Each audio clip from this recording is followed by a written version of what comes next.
Assalamualaikum warahmatullahi wabarakatuh. Perkenalkan, kami dari kelompok 9 yang beranggotakan Wismi Puji Rahayu dengan NIM 2052311010, Novia Ardana Saputri dengan NIM 2052311011, dan Selvi Fadilah dengan NIM 2052311027. Di sini kami akan mempresentasikan mengenai kaidah usuliyah 3, yaitu mantuk dan mafhum, hakikat dan majasi, dan shohih serta kinayah. A. Lafal mantuk dan mafhum. Pengertian mantuk dan mafhum. Mantuk secara bahasa dapat berarti diucapkan, tersurat, atau teks. Mantuk menurut istilah usul fiqh adalah sesuatu yang ditunjuk oleh lafaz sesuai dengan teks ucapan itu. Maksud dari pernyataan tersebut, apabila suatu hukum diambil berdasarkan dari bunyi suatu dalil, maka dalil tersebut disebut mantuk. Sedangkan pengertian dari mafhum secara bahasa berarti difaham dan tersirat. Mafhum menurut istilah usul fiqh adalah sesuatu yang ditunjuk oleh lafaz di luar teks ucapan itu. Maksud dari pernyataan tersebut, apabila suatu hukum yang diambil tidak dari bunyi suatu dalil, akan tetapi dari makna yang tersimpan di dalamnya. B. Pembagian mantuk. 3 macam mantuk menurut ulama usul fiqh, yaitu A. Nas, artinya tidak memungkinkan ada unsur takwil atau ada pengalihan makna. Nas dibagi menjadi 2. Yang pertama yaitu syarih atau jelas. Syarih atau jelas yaitu apabila ada lafaz yang menunjukkan dengan jelas dan tegas ataupun yang hanya terkandung maknanya oleh nas, maka seperti ini biasanya dinamakan ibarat al-nas. Yang kedua yaitu ghairu syarih atau tidak jelas. Ghairu syarih atau tidak jelas adalah mantuk yang artinya tidak dari arti atau makna yang diletakkan untuknya. Akan tetapi, arti tersebut ialah sesuatu yang tidak jelas dipisahkan darinya. B. Zahir adalah suatu lafaz yang menunjukkan suatu arti yang dapat segera dipahami ketika sudah diucapkan, akan tetapi memungkinkan disertai arti lain yang lemah atau marjuh. Oleh karena itu, zahir sama dengan nas di dalam hal penunjuknya terhadap makna yang didasarkan pada ucapan. C. Mu'awwal adalah suatu lafaz yang diartikan dengan arti marjuh atau lemah karena ada sesuatu dalil yang menghalangi maksud dari rajah atau kuat. C. Pembagian mafhum. Terdapat 2 macam mafhum dalam usul fiqh, yaitu A. Mafhum muwafaqah adalah mafhum yang apabila hukum-hukum yang tidak disebutkan dalam lafal itu cocok atau sesuai dengan yang disebutkan dalam lafal tersebut tidak berlawanan. Mafhum muwafaqah ini dibagi menjadi 2, yaitu faqhwal kitab dan lahnul kitab. B.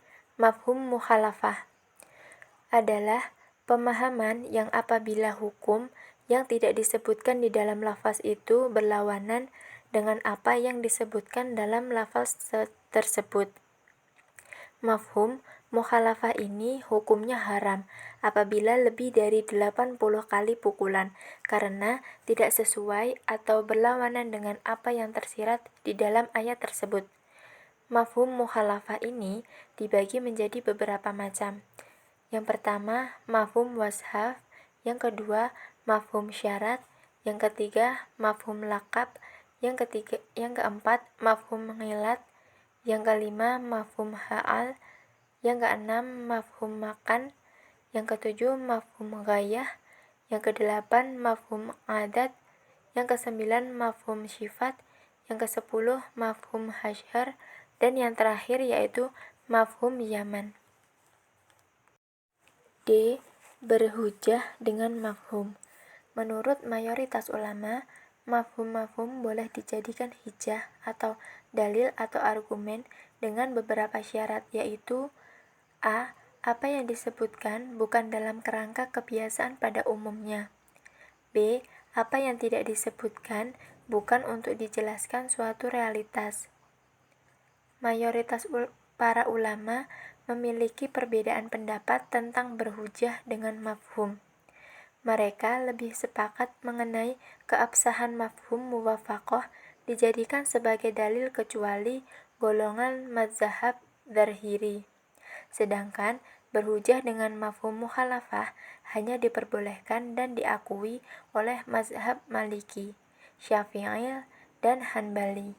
Sementara mazhab Hanafi dan para sahabatnya menolak berhujjah dengannya.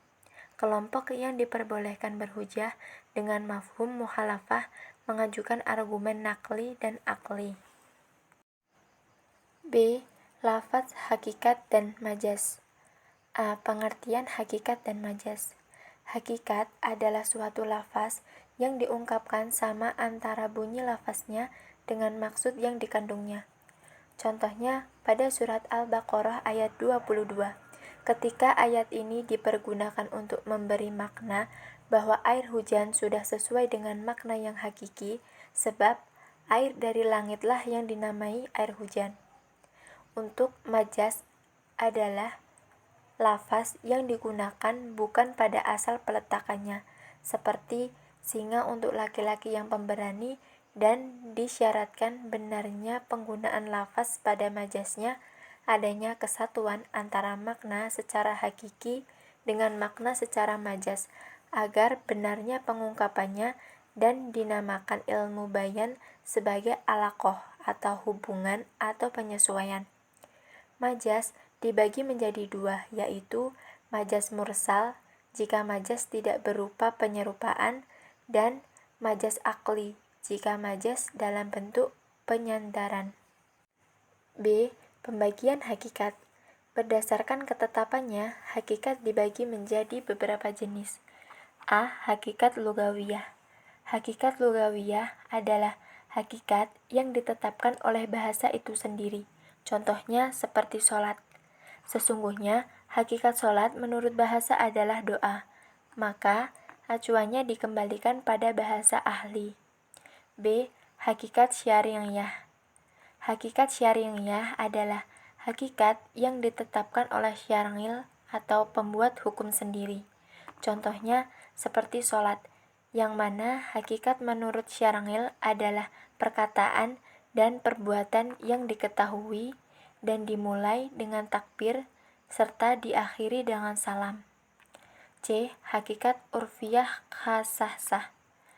Hakikat urfiyah khasasah adalah hakikat yang ditetapkan oleh kebiasaan suatu lingkungan tertentu. Contohnya seperti dabbah, yang mana hakikat menurut urf adalah binatang berkaki 4. D. Hakikat urfiyah ammah. Hakikat urfiyah ammah adalah hakikat yang ditetapkan oleh kebiasaan yang berlaku secara umum. C. Macam-macam majaz. Yang pertama, adanya tambahan dari susunan kata bentuk yang sebenarnya. Yang kedua, yaitu adanya kekurangan dalam susunan kata dari yang sebenarnya. Dan yang ketiga, mendahulukan dan membelakangkan atau pengertian menukar kedudukan suatu kata.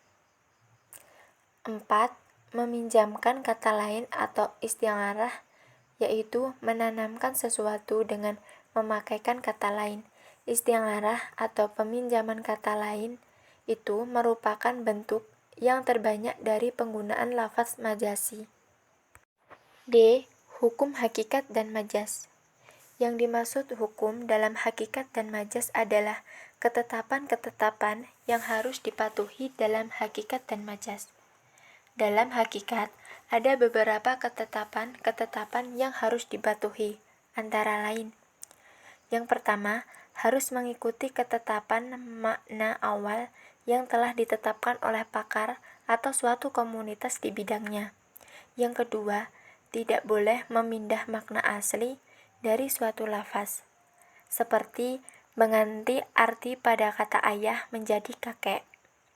Dan yang ketiga, harus mendahulukan arti hakikat daripada arti majas, karena arti hakikat adalah arti yang tidak membutuhkan suatu petunjuk untuk memahaminya, sedangkan untuk arti majas membutuhkan sesuatu petunjuk untuk memahaminya.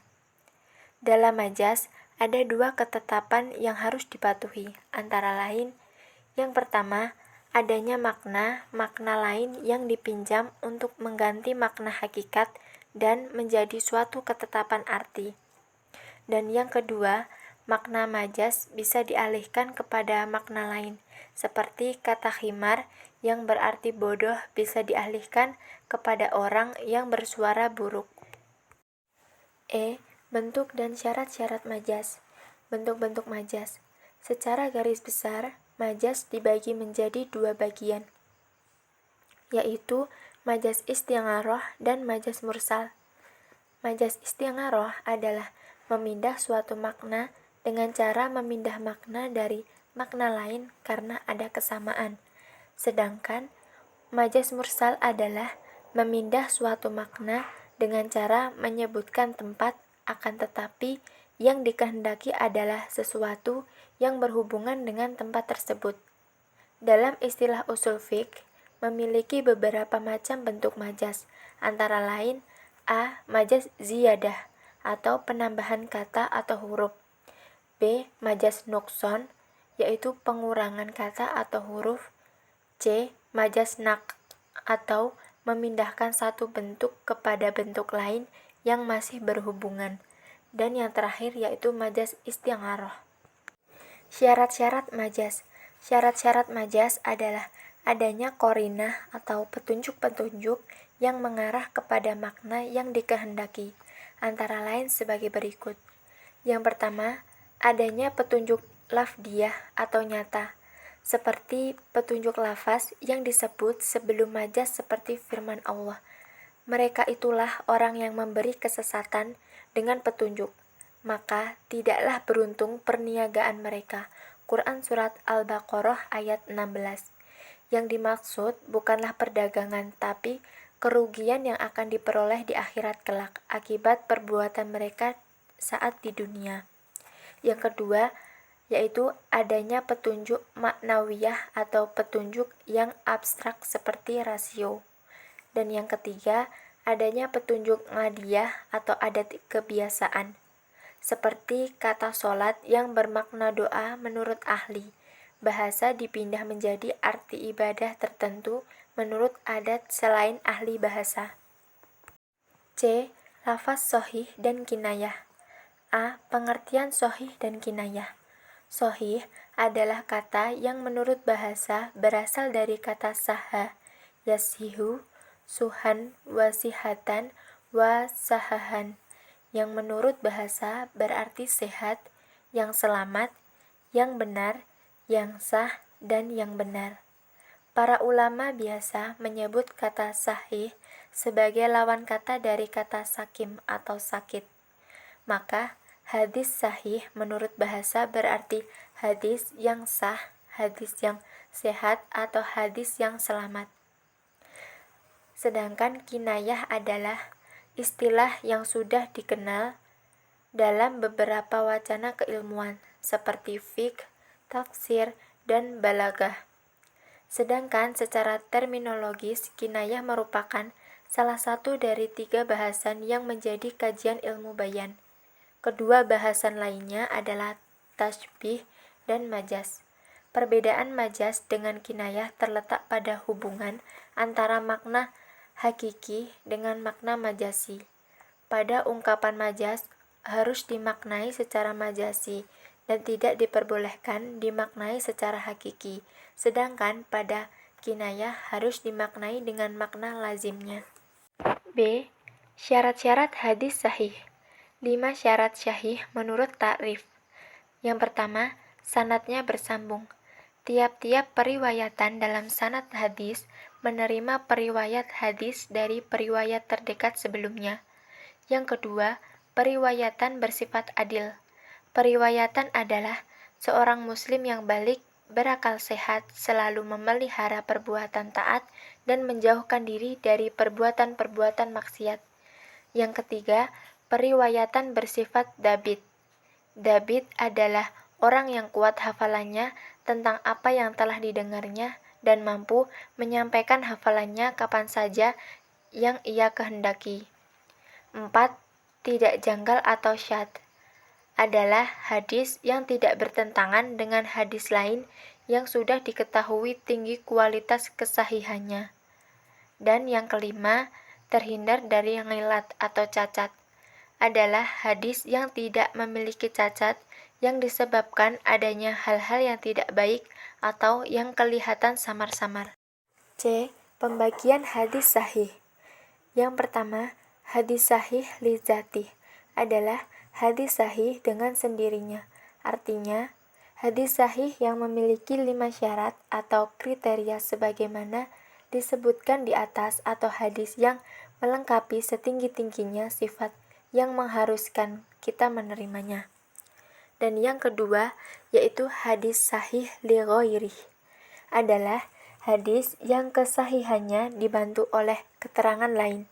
Hadis pada kategori ini pada mulanya memiliki kelemahan pada aspek kedabitannya, sehingga dianggap tidak memenuhi syarat untuk dikategorikan sebagai hadis sahih. D. Macam-macam kinayah. Kinayah dibagi menjadi beberapa macam. Yang pertama, kinayah an sifah. Kinayah an sifah adalah kinayah yang berupa sifat menetap pada mausuf yang disebutkan zatnya atau makna hakiki, tetapi yang dimaksudkan adalah sifat dari zat tersebut.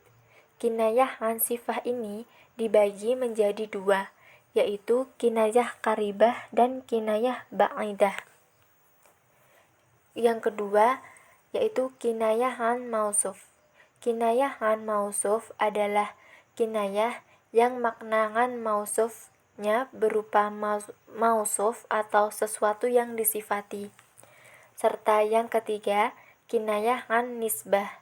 Kinayah an nisbah adalah kinayah yang disebutkan sifatnya namun tidak disandarkan kepada zat atau orang yang memiliki sifat tersebut, tetapi disandarkan kepada sesuatu yang berkaitan erat atau merupakan kemestian dari zat tersebut.